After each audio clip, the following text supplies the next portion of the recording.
Have you ever wondered what it really takes to live past 90, even 100, and still feel like yourself? Clear in your mind, steady in your body, at peace in your soul, not just surviving, but truly living with joy, dignity, and presence. If that thought speaks to your heart, then this video was made just for you. Because aging doesn't have to mean fading. It doesn't have to mean loneliness, decline, or helplessness. You still have the power to shape the years ahead with simple daily habits that have helped people around the world live longer, stronger, and more purposefully. And in this video, I'm going to gently walk you through 7 powerful yet practical habits inspired by science, ancient wisdom, and real stories from elders who are thriving well into their 90s and beyond. These are not trends, they're timeless, and they might just change how you live the rest of your life. So stay with me, because what you're about to hear could truly add years to your life, and life to your years. Stay with me, because the tips you're about to hear could truly add years to your life, and life to your years. Let's begin with something quietly powerful. It's not a supplement, not a medical device, not even a workout. It's your reason to wake up in the morning. In Japan, they call it ikigai, your reason for being. And people in Okinawa, one of the world's blue zones where people often live well past 100, take this very seriously. You see, they don't retire from life. They wake up each day with purpose, whether it's tending a garden, teaching a younger neighbor how to sew, or simply preparing tea for a loved one. Let me tell you about Mr. Harold, a 92-year-old widower I met in Minnesota. Every morning, Harold walks to the neighborhood park with a small bag of birdseed, not because anyone told him to, but because he knows the birds will be waiting. "They rely on me," he once said with a quiet smile, "and I guess I rely on them too." That 10-minute ritual gave Harold a reason to get up, to move, to smile, to feel needed. It gave rhythm to his day and peace to his heart. Science agrees. Studies from the Harvard School of Public Health found that older adults who report a strong sense of purpose live longer, have better heart health, and are less likely to develop Alzheimer's. Why? Because purpose is more than a feeling. It becomes a biological shield, reducing inflammation, regulating stress hormones, and keeping the brain engaged. But there's more. From a psychological standpoint, having a sense of purpose creates structure, which is something many seniors lose after retirement or the passing of a spouse. Without it, days blur together. Time becomes heavy. But with it, life regains meaning, even in the smallest routines. And here's the best part. Your purpose doesn't have to be grand. It just has to be yours. Maybe it's calling your daughter every evening. Maybe it's volunteering once a week. Maybe it's writing letters to old friends or simply watering your plants with care.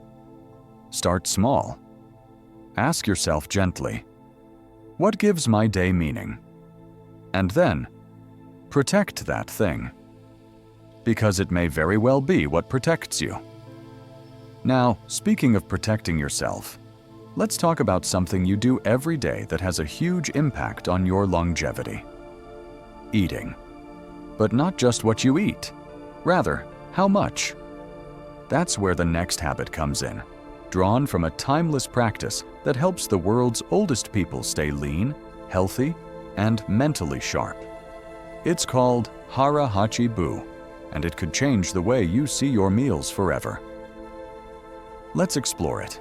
In Okinawa, where people frequently live past 100, there's a phrase they've lived by for generations, Hara Hachi Bu, which means eat until you're 80% full.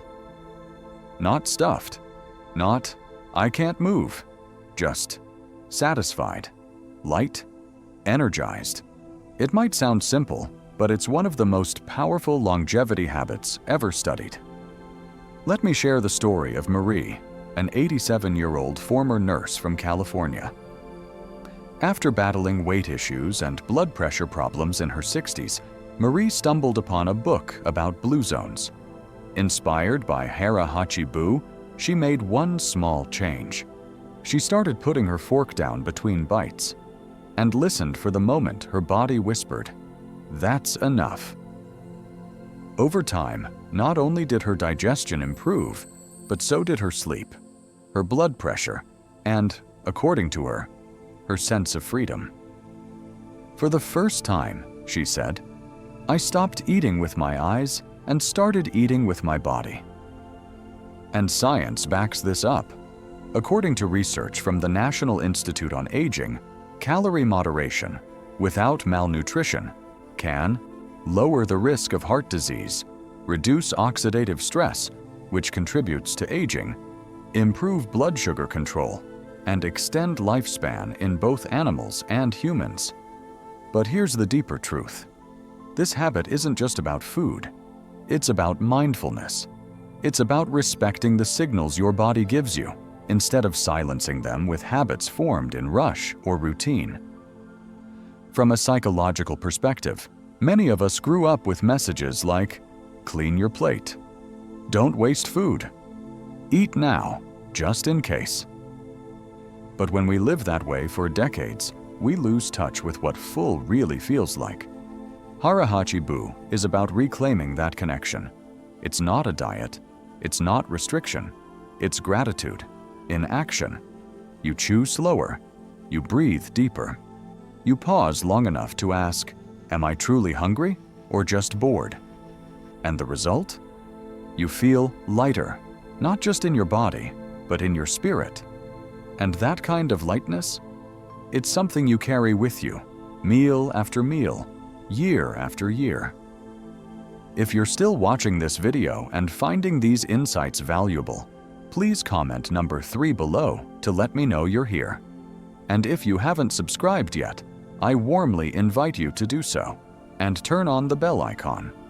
That way, you won't miss any of our future videos filled with wisdom, care, and real tools to help you live longer and live better.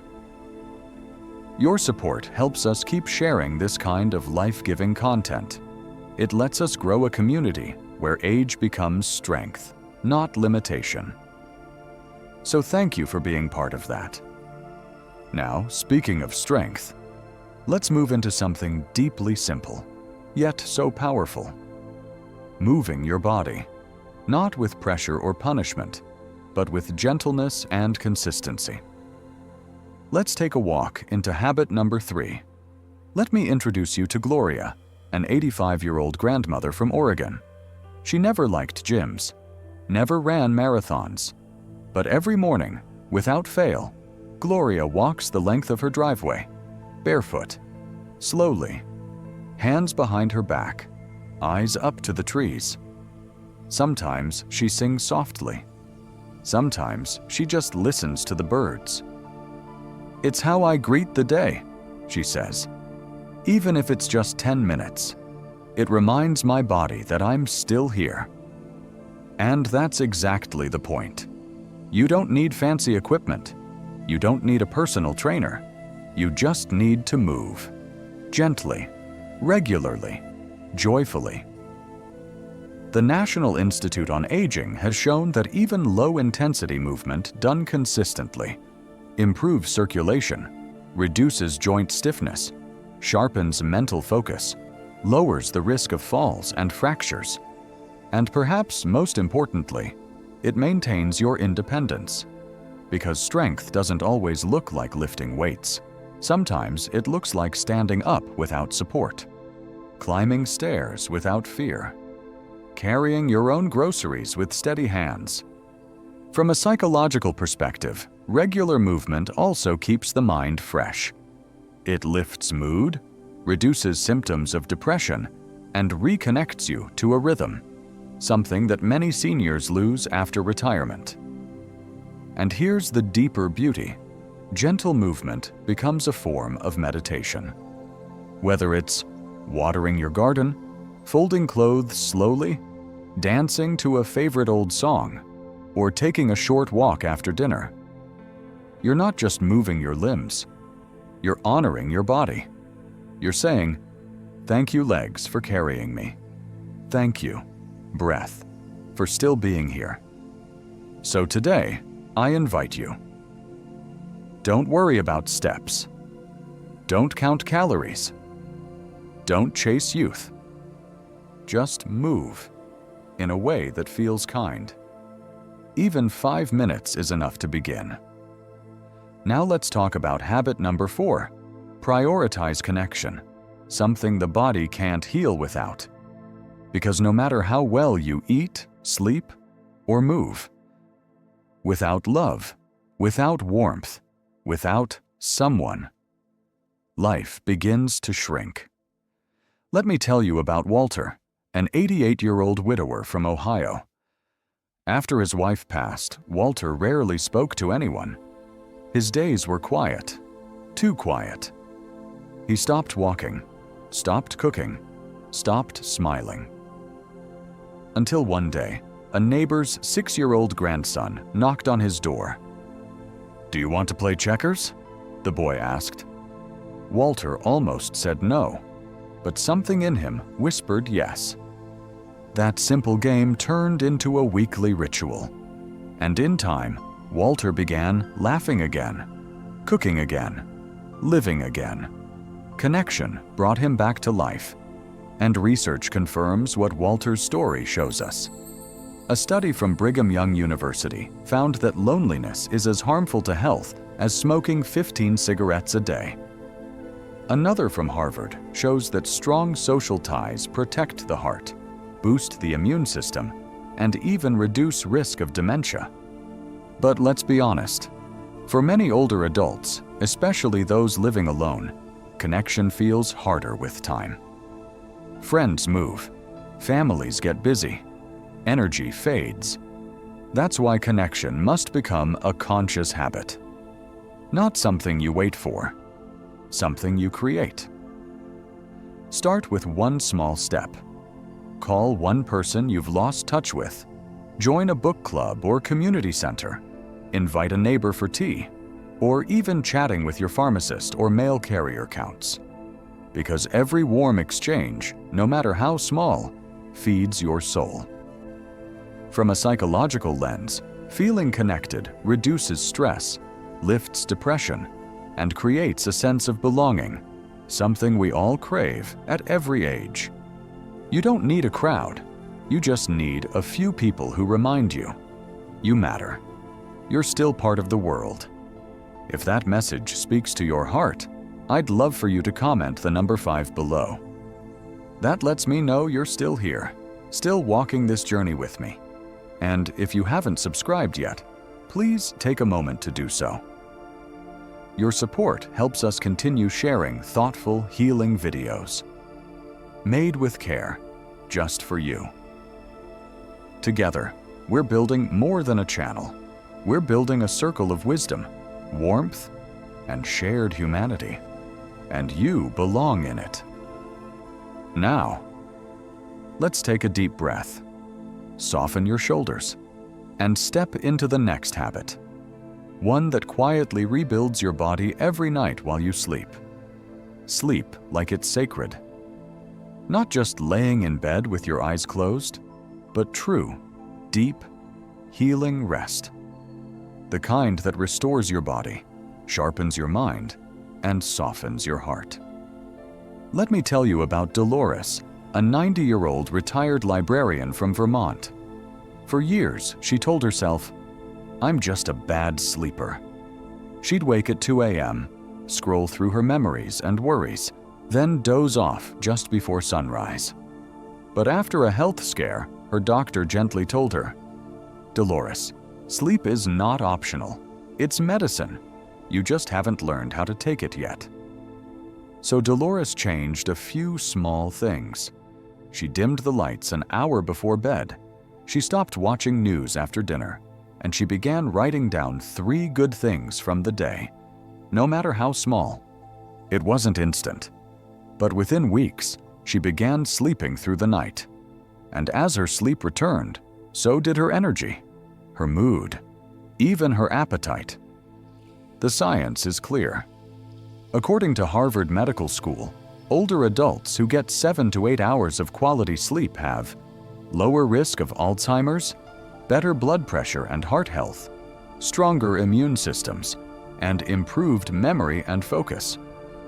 But beyond the biology, there's something deeply spiritual about sleep. It's a time when the body resets, when the mind lets go, when the heart can rest from carrying so much. From a psychological perspective, many older adults struggle with sleep because their days lack rhythm, or their minds carry too much noise into the night. That's why sleep hygiene is more than habits. It's about creating a bedtime ritual, a gentle signal to your brain that says, "It's okay now, you can rest." Try these.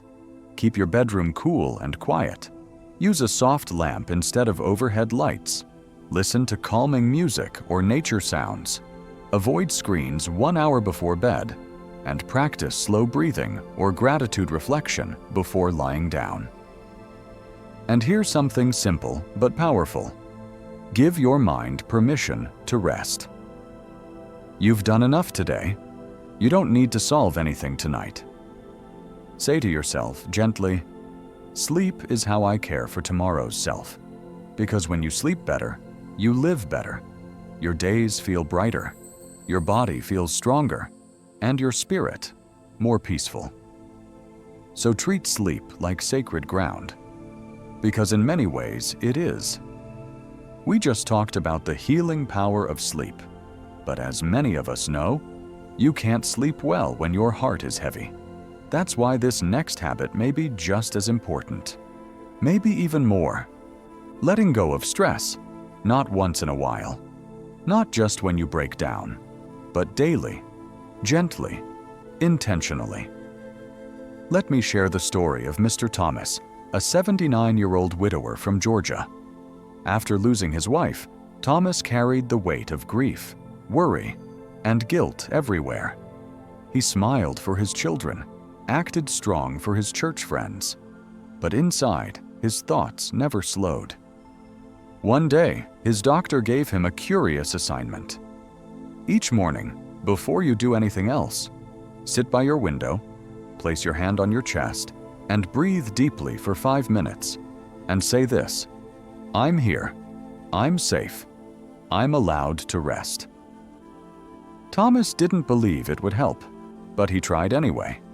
And slowly, like sunlight warming a cold floor, he felt his body begin to soften. Not all at once, but enough to start living again. Science backs it up. Chronic stress increases levels of cortisol, a hormone that, over time, can weaken the immune system, raise blood pressure, disrupt sleep, and accelerate aging. But just 5 to 10 minutes a day of mindful relaxation, deep breathing, prayer, meditation, or quiet reflection can reverse these effects. According to Stanford neuroscientists, daily mindfulness practice literally rewires the brain to become calmer, clearer, and more resilient. From a psychological standpoint, stress is often not just about the present moment. It's the accumulation of what we didn't say, what we can't control, or what we refuse to forgive. And when you carry that weight every day, your body, your heart, pays the price. That's why releasing stress isn't selfish. It's survival. It's self-respect. You don't need to sit cross-legged on a mountain. You don't need candles or music. You just need a quiet moment to breathe, to whisper to yourself, "It's okay to let this go." Maybe it's a memory that still stings. Maybe it's a worry about your health.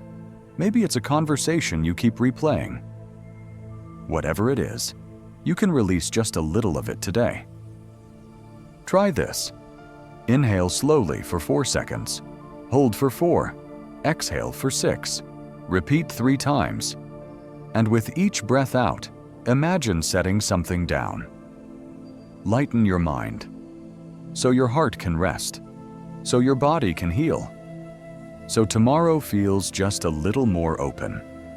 And remember, letting go isn't about forgetting. It's about freeing yourself to keep going. Now, as we breathe lighter and live calmer, there's one last habit I'd love to share with you. It's simple, it's beautiful, and according to research, it just might be the most powerful habit of all. It's the practice of kindness. Let's explore that together. Sometimes the fastest way to feel better, is to help someone else feel seen. Let me introduce you to Mrs. Jenkins, an 81-year-old retired schoolteacher from Wisconsin. Every morning, she bakes one small loaf of banana bread. And every afternoon, she gives it to someone different. A neighbor, the mail carrier, a young mom at the park. "It's my way of reminding people they're not invisible," she told me once. "And it reminds me that I'm still useful." Her kitchen isn't fancy.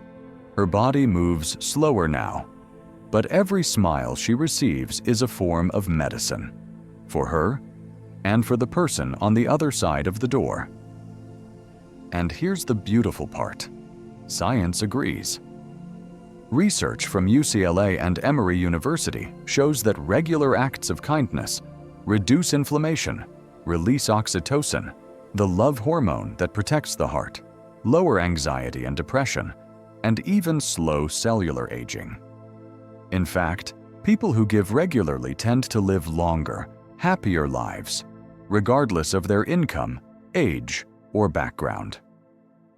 From a psychological perspective, kindness helps us shift focus from what's missing to what's present, from our own pain to shared humanity. And kindness doesn't have to be grand or costly. It's in the small things. A phone call to someone who might be lonely, a handwritten note, holding the door open with a smile, forgiving someone quietly in your heart. Even saying thank you with sincerity can brighten someone's entire day, and yours too. Because when we give, we're reminded that we still matter, that we're still part of something bigger, that we still have something to offer. So here's a simple invitation. Do one small act of kindness today, and notice what happens, not just in the world around you, but in you. Your heart softens, your shoulders lower, and life feels just a little more beautiful. And isn't that what living longer is really about? Not just more days, but better ones. So now, we've gently walked through 7 powerful habits that the world's longest living people practice every day. Not fads, not gimmicks, just quiet, steady ways of living that bring strength, peace, and joy, day after day, year after year. Let's take one last look. 1. Wake up with a reason. Let each morning have meaning. Chapter 2. Eat until you're 80% full. Honor your body, not your cravings. 3. Move gently, but often. Keep your spirit flowing through your limbs. Number 4. Prioritize connection. Reach out, speak, listen, love. 5. Sleep like it's sacred. Protect the stillness that restores you. 6. Let go of stress daily. Breathe out what no longer serves you. 7. Practice kindness every day, because giving softens the soul. You don't have to do them all at once. You don't have to be perfect. Just start small. Start somewhere, and trust that every tiny step is a gift to your future self. Maybe you start by calling an old friend, or stepping outside for a slow walk, or simply whispering to yourself tonight, "I've done enough for today." Because the secret to living longer isn't about escaping aging. It's about embracing life fully, kindly, and with intention.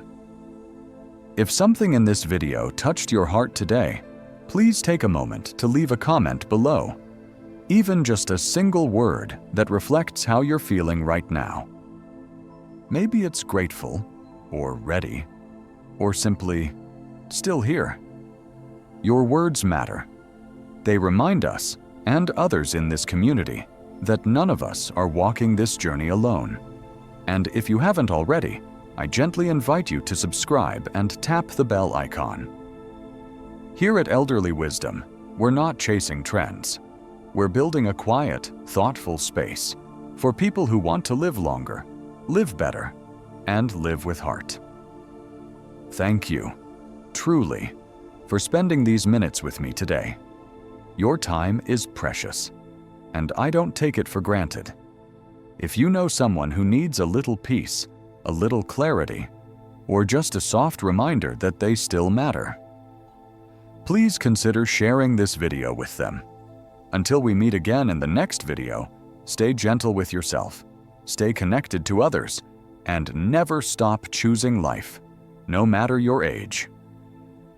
From my heart to yours, thank you.